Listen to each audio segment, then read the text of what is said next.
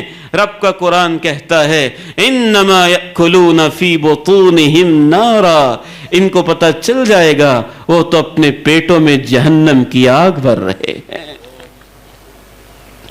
اور پھر اس کے بعد یہ تو 50,000 سال کا دن ہے نا, پھر اس کے بعد وجاء ربک والملک صفا صفا وجیء یومئذ بجہنم یومئذ یتذکر الانسان وانى له الذکری. اعظم مارکیٹ کے میرے بھائیوں, لاہور کے باسیوں, میں حیران ہوتا ہوں, یہ مسلمان لوگ ہیں, آخری نبی کی امتی ہیں, آخری نبی کا کلمہ پڑھنے والے, ایمان لانے والے لوگ ہیں. انہوں نے کیا سمجھ رکھا ہے, کسی کا حق کھانا معمولی بات ہے ان کے نزدیک, دھوکہ دینا معمولی کیس ہے ان کے نزدیک, ظلم و ستم کی کہانیاں رقم کرنا معمولی سا ایشو ہے ان کے نزدیک, 2 رکعت کی مار ہے, استغفار کا مسئلہ ہے اور سب کچھ صاف ہو جائے گا. نہیں, رب تعالیٰ کے خاص پیغمبر کونین کے تاجدار نے قسمیں اٹھا اٹھا کے کہا لوگو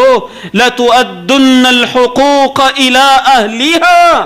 اے میری امت کے لوگو, میں تمہارا پیغمبر تمہیں یقین دلاتا ہوں کہ ایک دن آئے گا جو تمہیں حق واپس کرنے ہی پڑیں گے. حَتَّى يُقْتَصَّ لِلشَّاةِ الْجَمَّةِ من الشاة القرنہ. وہ عدالت تو ایسی عدالت ہے جہاں بے سینگ بکری جس کو سینگ والی بکری نے مارا تھا, ان کے درمیان بھی اللہ رب العزت کے ساز قائم کریں گے. شارحین حدیث لکھتے ہیں کہ مکلف تو جن اور انسان ہیں, تو جانوروں کے درمیان قصاص کیوں ہوگا؟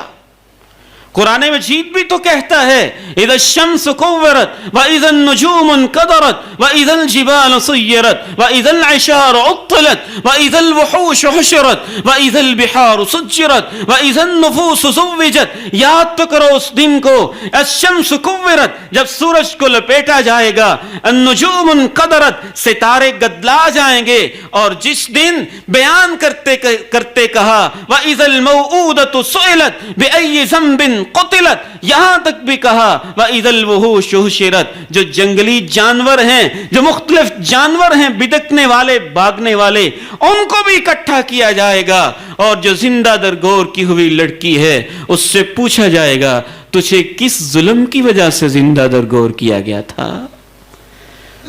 تو اس سورہ سے پتہ چلتا ہے کہ جانور کو بھی اکٹھا کیا جائے گا، جانوروں کو میدان محشر میں لایا جائے گا۔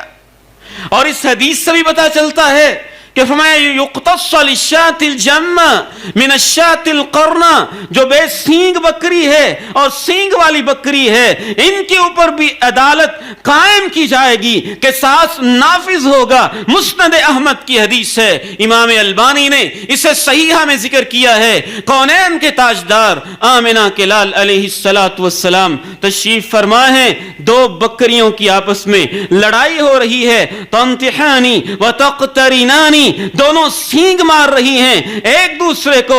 کونین کے تاجدار مسکرا دیتے ہیں۔ صحابہ پوچھتے ہیں آپ کس کے لیے مسکرائے ہیں؟ فرماتے ہیں میں اس بات پہ مسکرا رہا ہوں، ان کو خبر نہیں ہے کل قیامت کے دن عدالت ان پر بھی قائم کی جائے گی۔ شارحین حدیث لکھتے ہیں کیوں قائم کی جائے گی؟ ان کے لیے جنت نہیں ہے، ان کے لیے جہنم نہیں ہے، ان کے لیے سزا نہیں ہے، ان کے لیے جہنم کے شعلے نہیں ہیں۔ تکلیف صرف مکلف صرف جن اور انسان ہیں، جانوروں کو اللہ نے مکلف نہیں بنایا ہے، وہ تو بے شعور ہیں، وہ ایک دوسرے پہ ظلم و ستم کر سکتے ہیں، لیکن عدالت اس لیے قائم کی جائے گی تاکہ ان کو دیکھ کر ظالموں کو پتہ چل جائے کہ باری میری آنے ہی والی ہے۔ جس رب نے جانوروں پہ عدالت قائم کر دی ہے وہ مجھے کیسے معاف کرے گا؟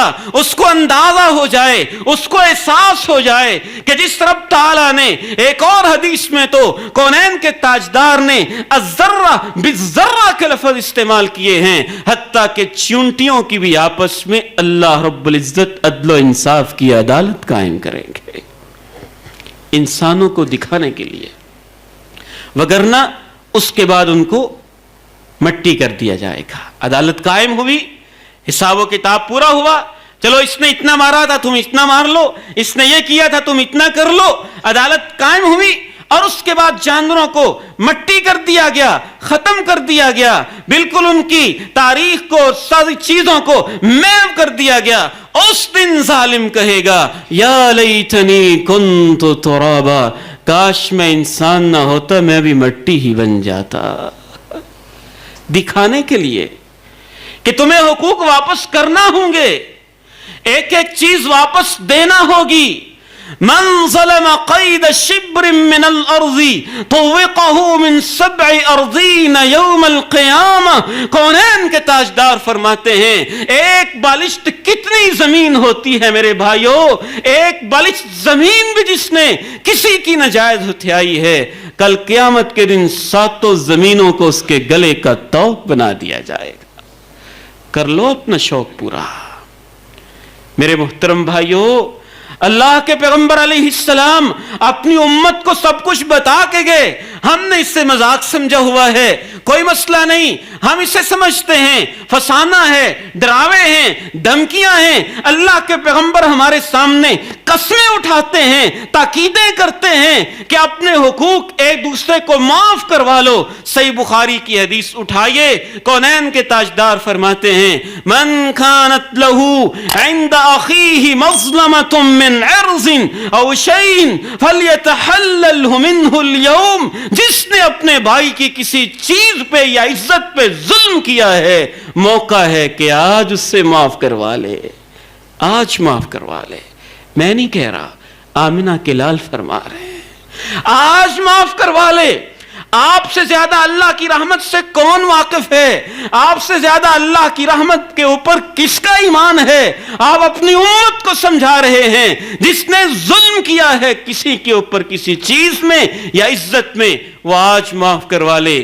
اس دن کے آنے سے پہلے پہلے اما الحسنات و اما السیئات، جس دن دینے کے لیے کچھ نہیں ہوگا، یا نیکیاں ہوں گی یا برائیاں ہوں گی۔ ایک ایک کر کے نیکیاں مظلوموں کو دی گئیں۔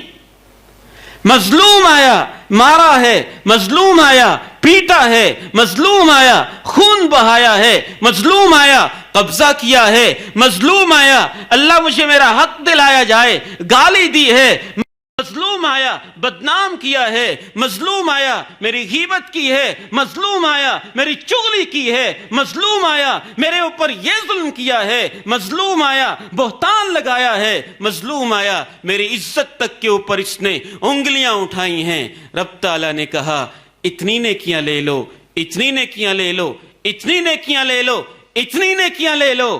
مظلوم آئے اللہ یہ بھی ظلم کیا ہے، نیکیاں جتنی بھی کی تھیں سارا نامہ اعمال صاف ہو چکا ہے، اب اپنی برائیاں اس کے سر پہ ڈال دو، اب اس کے پاس کچھ نہیں ہے، مفلس ہے، فقیر ہے، کلاش ہے۔ دنیا میں ہم غربت سے بہت ڈرتے رہتے ہیں، کہیں میرے حالات نہ بدل جائیں، ہم ڈرتے ہیں کہیں میرے حالات نہ بدل جائیں، ہم ڈرتے ہیں کہیں دکان میں ماند نہ پڑ جائے، ہم ڈرتے ہیں کہیں ریٹ کم نہ ہو جائے، ہم ڈرتے ہیں کہ آج میں کھاتا پیتا ہوں کہیں میری اولاد مانگت نہ بن جائے۔ کونین کے تاجدار کہتے ہیں غریب یہ نہیں ہوتے جو دنیا کے غریب ہوتے ہیں، ان کے حالات بدلنے کی امید ہوتی ہے۔ غریب تو وہ ہے بیچارہ جو سب کچھ رکھنے کے باوجود قیامت کے دن غریب ہو گیا ہے۔ مظلوم لے گئے سب کچھ دے دیا گیا ان کو، اب یہ غریب ہو گیا۔ یہ ہے مفلس، یہ ہے غریب جس کے حالات بدلنے کی امید نہیں ہے۔ کیسے اس کے حالات بدلیں گے؟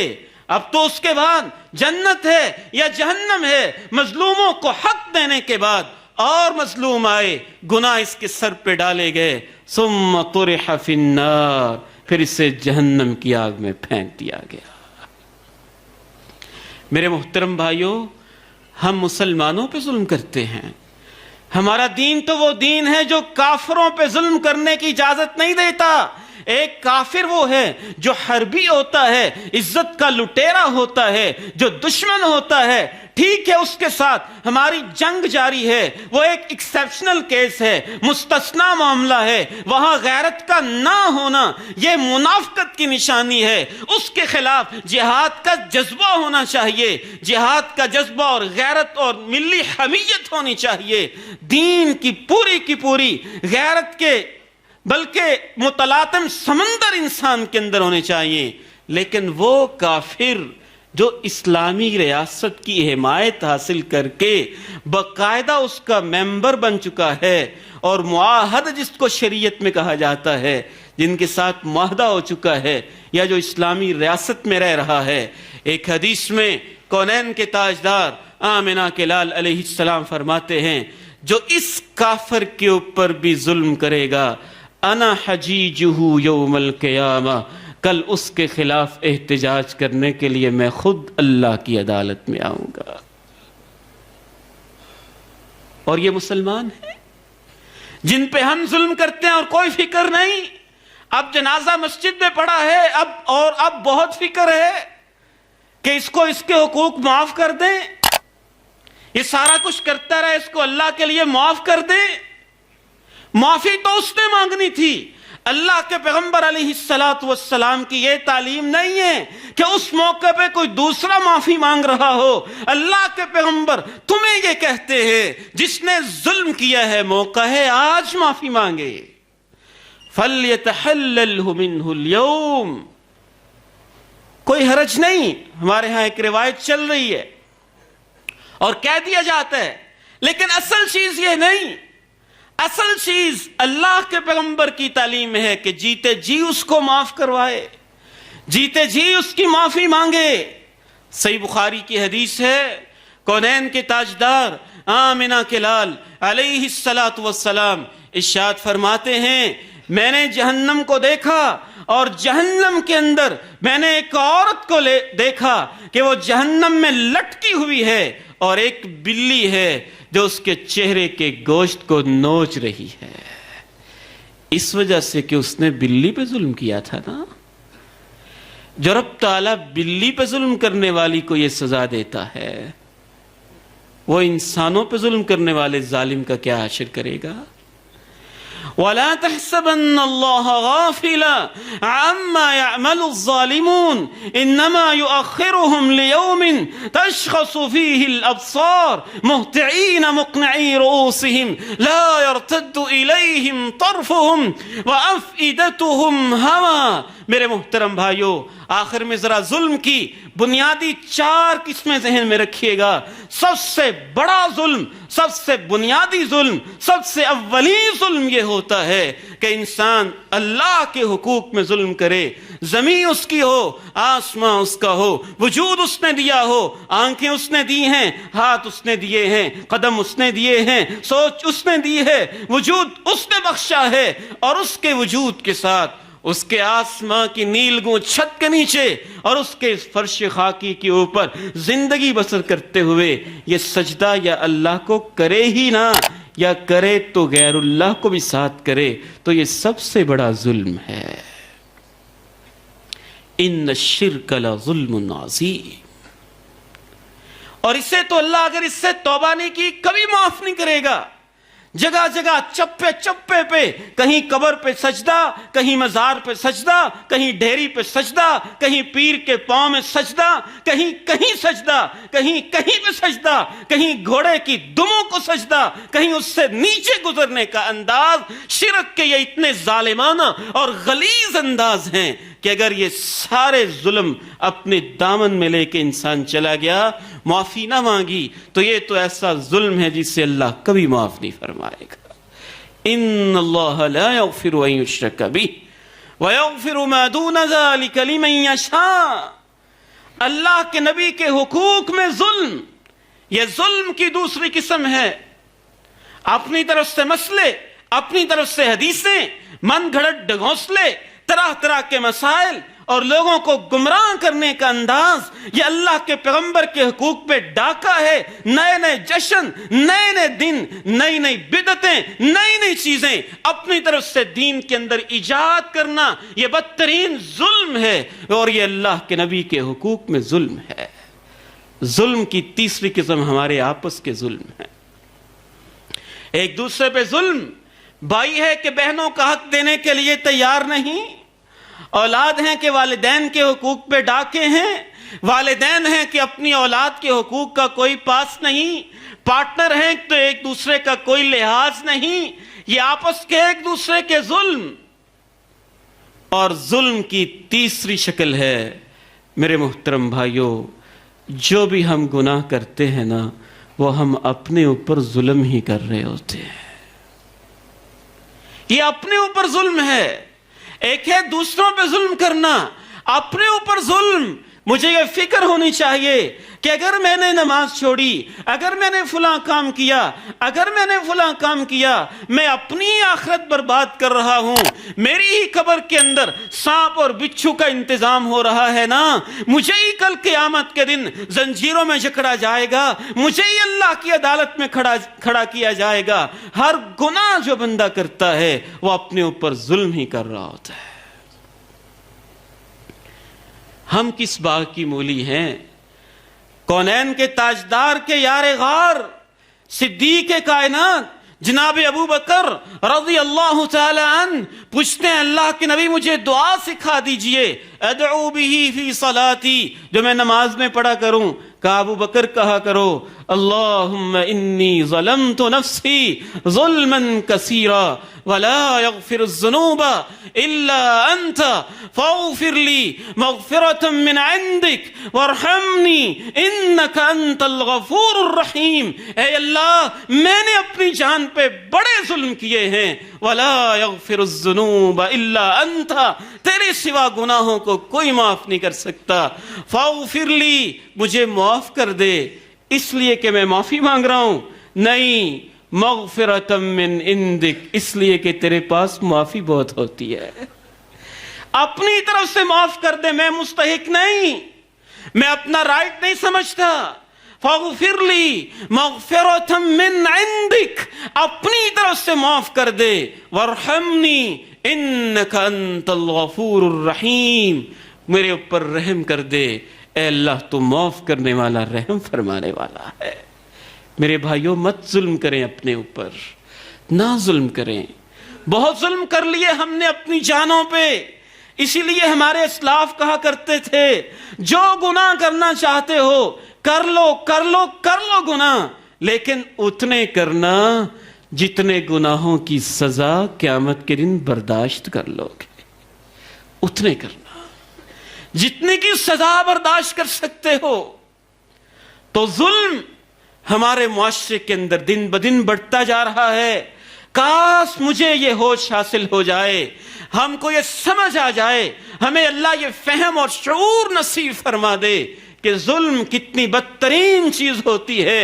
اللہ کے پیغمبر علیہ الصلوۃ والسلام ارشاد فرماتے ہیں، اے میری امت کے لوگوں، اتقوا الظلم، ظلم سے بچنا، ان الظلم ظلمات یوم القیامہ، جتنے ظلم کرو گے اتنے اندھیرے بڑھتے جائیں گے۔ ظلم سے معاشرے میں اندھیرا آتا ہے، دل میں اندھیرا آتا ہے، سوچ میں اندھیرا آتا ہے، ایمان کی بصیرت ختم ہوتی ہے، دل میں تاریکیوں کے ڈیرے ڈل جاتے ہیں، قبر میں اندھیرا ہوتا ہے، مرتے ہوئے اندھیرا ہوتا ہے، ظالم کے سامنے 50,000 سال کا قیامت کا دن اندھیرا ہی بن جاتا ہے۔ الظلم ظلمات، ظلمت اور ظلم عربی زبان میں ایک ہی چیز ہے، ظلمت تاریکی کو کہتے ہیں اور ظلم ظلم کو کہتے ہیں۔ تو آپ نے دونوں الفاظ کو اکٹھا استعمال کیا کہ ظلم سے بچو، ظلمات یوم القیامہ، جتنا ظلم کرو گے اتنی ظلمتیں بڑھیں گی، تاریکیاں بڑھتی جائیں گی۔ یہ تاریکیاں ہی تو بڑھ رہی ہیں۔ آپ سمجھتے ہیں کہ ہم بڑے نیک متقی پرہیزگار ہیں، کوئی بات نہیں، مسجد اسحاق میں نماز بھی پڑھ لیتے ہیں، دعائیں بھی کر لیتے ہیں، جتنے حق ہم نے کھائے ہوئے ہیں معاف ہو جائیں گے۔ میں یہ سمجھتا ہوں نہیں، حقوق اللہ تو معافی مانگنے سے معاف ہو جاتے ہیں، لیکن حقوق العباد تو واپس کرنے پڑتے ہیں نا، واپس دینے پڑیں گے، واپس کرنے پڑیں گے، پھر معاف ہوں گے۔ یہ کیا ہوا کہ کسی کی زمین پہ قبضہ کیا اور 2 رکعتوں سے وہ معاف ہو جائے گا؟ جب تک اسے واپس نہیں کریں گے کیسے معاف ہوگا؟ واپس کریں حقوق، پھر 2 رکعت نماز پڑھیں، اللہ سے معافی مانگیں، پھر اللہ کا وعدہ ہے کہ انشاءاللہ وہ تو پھر گناہوں کو بھی نیکیوں کے اندر تبدیل کر دیا کرتا ہے۔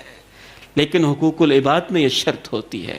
اللہ تعالیٰ سے دعا ہے مجھے اور آپ کو دین کا صحیح فہم نصیب فرمائے، ظلم کی ہر قسم سے محفوظ فرمائے۔ وآخر دعوانا ان الحمد للہ رب العالمین۔